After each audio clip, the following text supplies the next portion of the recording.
aurinkopaneelien putsauksessa näin talvella mitään järkeä. Ja hei. Seitän nyt tarkemmin.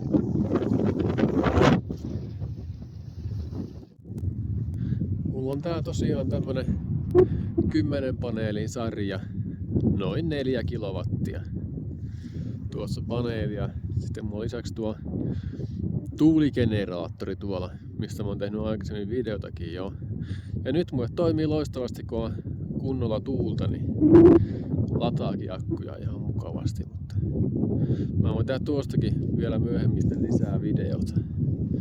Mutta joo, paneudutaan nyt näihin aurinkopaneeleihin.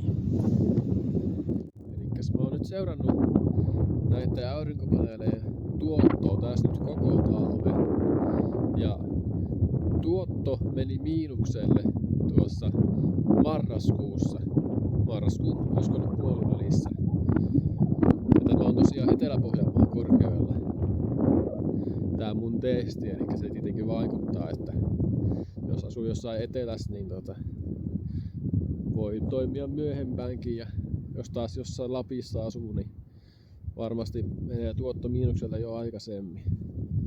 Elikkä tuotto menee miinukselle sen takia, koska inverteri kuluttaa enemmän kuin mitä nämä paneelit tuottaa päivän aikana. Elikkä käytännössä päivän pituus vaikuttaa siihen. Elikkä semmonen, mitä mä katsoin, niin 8 tuntia, jos on päivän pituus tai enemmän, niin sitten näiden paneelien tuotto ylittää sen, mitä mulla on tuolla itellä 3,5 kilowatin inverteri 4 kilowatin paneeleille ja paneelistolle. Se kuluttaa tavallaan ennäs tyhjäkäynnillä semmoista, olisi luvattu maks 60 wattia, mutta mitä mä itse mittasin, tai 50 wattia ja semmoista. Elikkä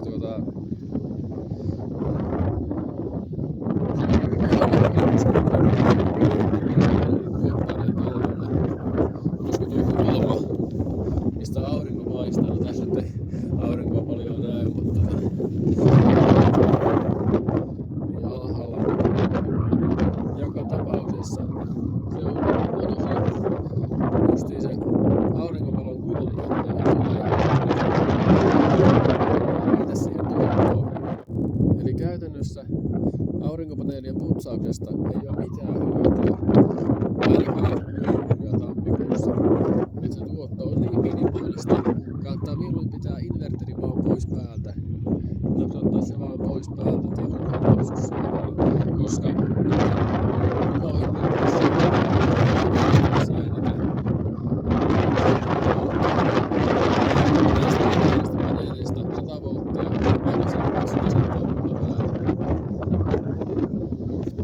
se on jännä homma niin sinällään, että miten se inverteri kumminkin käynnistyy, vaikka se on lunta ihan älyttömästi päällä. Ja sen takia se menee se tuotto miinukselle, koska paneelit ei tuota yhtään mitään ja se inverteri on kumminkin päällä. Nyt on siis helmikuun 13. päivä ja tämmönen ihan mukava aurinkoinen keli. Ja tosiaan nyt paneelit tuottaa jo aika mukavastikin.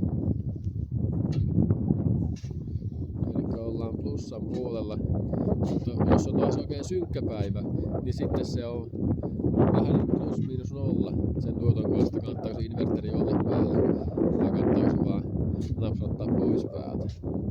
Mutta varsinkin näin aurinkoisina päivinä on kyllä hyötyä pitää ottaa inverteriä päällä, jos on paneelit puhtaat. Eli nythän on siis plussakeli. Ja plussakelillä mä oon huomannut, että nuo paneelit tuottaa huomattavasti paremmin kuin pakkasella. Koska pakkasella noiden paneelien päällä tulee aina jääkyyrystä jotakin siihen yökosteutta ja tulee sitten jäätä tai jotakin siihen tulee. Ja se tuottaa oikeasti hyvin. Elikkä jos noiden paneelien päällä ihan mitään, vaikka ihan semmonen pieni, ihan ohkainen semmonen lumiharso, niin se tuotto putoo niinku ihan dramaattisesti. Mutta tässä on nyt se homma, että helmikuuta menossa.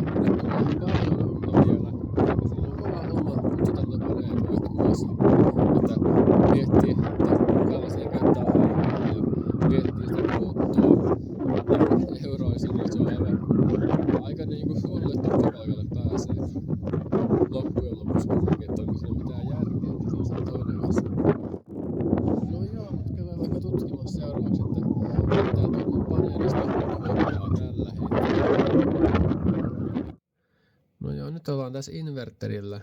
Elikkä tää mun paneelissa tuottaa nyt semmoista reilua 300 wattia. Ja kellohan nyt on 3:30 jo, että tää tuotto oli parempi tossa päivänmäellä. Nyt alkaa olla aurinko laskemassa jo niin tää tuottokin on vähän laskenut. Elikkä täällä on maksimitulot semmoista reilua 10% nyt niinku tähän vuoden aikaa niinku maksimista. Elikkä niinku aika heikko tää tuotto on. Mutta tämä nyt kumminkin auttaa sen verran, että pysytään plussan puolella tuotossa. Elikkä mulla on täällä akusto. Elikkä mulla on tää nyt niinku, tää on niinku hybridi-inverteri, mikä mulla on. Ja mulla on täällä 24 voltin akusto. Se lataa nyt akkuja 12 amperi teholla. Ja tässä näkyy tää on niinku suoraan paneelilta tämä teho, mikä tulee.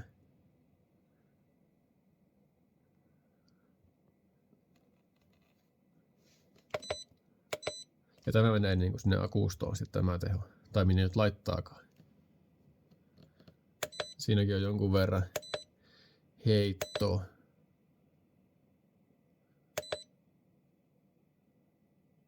Ja sieltä tulee nyt se 360 volttia. Eli tää voltit on yllättävän korkeat. Niin vaikka on niinku ihan 20 senttiäkin lunta paneelien päällä, niin voltit on yli 100. Eli tää inverteri lähtee päälle automaattisesti, mutta tuotto ei ole mitään. Ja se kuluttaa sitä lähes 60 wattia. Niin aika hyvin tuotto on miinuksella silloin. Eli pelkkää rahan menoa käytännössä.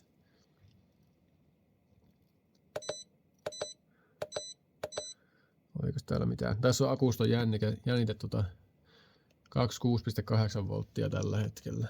Täällä on siis se 24 voltin akusto. Täällä näkyy tää inverteri. Tämmönen palikka. Tää on se 3,5 kilowatti.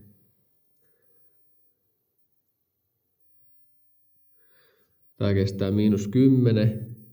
Eli tää on tässä kellarissa, niin tää on aina plussan puolella.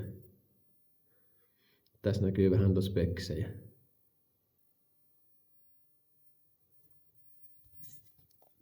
Siellä tosiaan on se 10 paneelia sarjassa, niin ei mene tuo 500 volttia rikki. Joo, ja katsotaan nyt vaikka mitä tää. Se näytti noin 10 amperia se itse paneeli siellä, niin no nyt tällä hetkellä on noin 9 amperia lataa. Eli se näyttää aivan oikein se tää inverterin se oma mittari. Se on niinku tässä alun perin, mutta mä oon siirtänyt tonne ylemmäs sen ja että tänne kellariin aina tulee. Tää on näppärä kyllä. Näppärä kun sen sai siirrettyä ja tähän sai sen Fifi-polikankin. En oo vielä hommannut sitä. Se voisi hommata, että saisi ne kilowattitunnit sun muut näkyviin, mutta ehkä senkin tulee jossain vaiheessa hommattua. Eli tää on nyt tällä hetkellä pelkästään tuolle lämminvesivarajalle kytkettynä. Siinä on vähän tommonen patenttikytkentä vielä tällä hetkellä. Mä teen ne jossain vaiheessa kunnolla. Täällä on akustoa ja nuokin on vähän tässä vielä vaiheessa. Tähän tulee erilainen akustosta jossain vaiheessa, mutta kun saa hommattua. Ja tässä tosiaan on se, täällä on sen säädin, tässä on sen tuuligeneraattori on tossa ja se lataa jotain akkuja tässä kanssa, niin kyllä silläkin niitä akkuja saa ladattua ja ainakin näillä kädeillä kun tuulee sitä 5 metriä sekunnissa, niin latautuu hyvinkin. No joo, semmonen reilu 300 wattia sitä irtosi. Nyt alkaa olla osa paneeleista, mutta se on kumminkin alle prosenttia sitä maksimituotosta, mitä näyttää kesällä. Ottaa vaikka sitä nyt vaikka 3-4 tuntia päivässä semmoista tehoa ja inverteri on alkaa 10 sekuntia. Niin siinä aattelee jo, että mikä se lopullinen tuotto niinku on. Että onko tää nyt kannattavaa. Eikä nyt se niinku alkaa olla kannattavaa. Näin silloin kun paneelit on aivan täysin puhtaat. Mutta joo, näistä testistä voidaan päätellä, että ainakaan täällä Etelä-Pohjanmaan korkeudella ei ole mitään järkeä putsata paneeleita ainakaan joulu- tai tammikuussa. Et niistä ei hyödy mitään. Eli jos putsaa joulu- tai tammikuussa paneeleita, niin sitä ei hyödy mitään. Se on ajan haaskausta. Mieluummin pitää inverteriä pois päältä varsinkin ajaa, että sitä tulee säästöä tavallaan. Kun se inverteri pois päältä, ettei turhaa siellä kuluttamassa virtaa. Turhaa kliksuttelemassa päälle ja pois. Ja nyt alkaa putsaa ja sitten, jos jaksaa, niin kun on tämmöstä aurinkoista keliä, niin tässä helmikuussa. Ja sitten just kun ensilumet tulee, niin voi olla, että niitä on aika turha putsaa pois. Et sitä, jos ne tulee vaikka marraskuussa, niin se putsaus voi olla aika turhaa, että sitä ei hyödy välttämättä yhtään mitään. Mutta joo, näin keväällä kannattaa jo alkaa putsailemaan näitä sitten. Ja tosiaan kuusikeli ja aileinen putsatu. Sitten. Ja nyt on niinku kattoon kyllä aivan sulaa jo, että mutta sai eilenkin hyvän tuoton noista paneelit ja tänään vasta sulin noilla mukalla, että tuolla nyt on vielä vähän, mutta kummiskin niin. Testistä nyt jollekin. Tästä tulee nyt kesämallista lisää videota. Elikkä siellä se on inverteri, siellä on sitä akusta mitä automatiikkaa tulee ja kaikenlaista mielenkiintoista tästä kesällä. Niin kuin tälläkin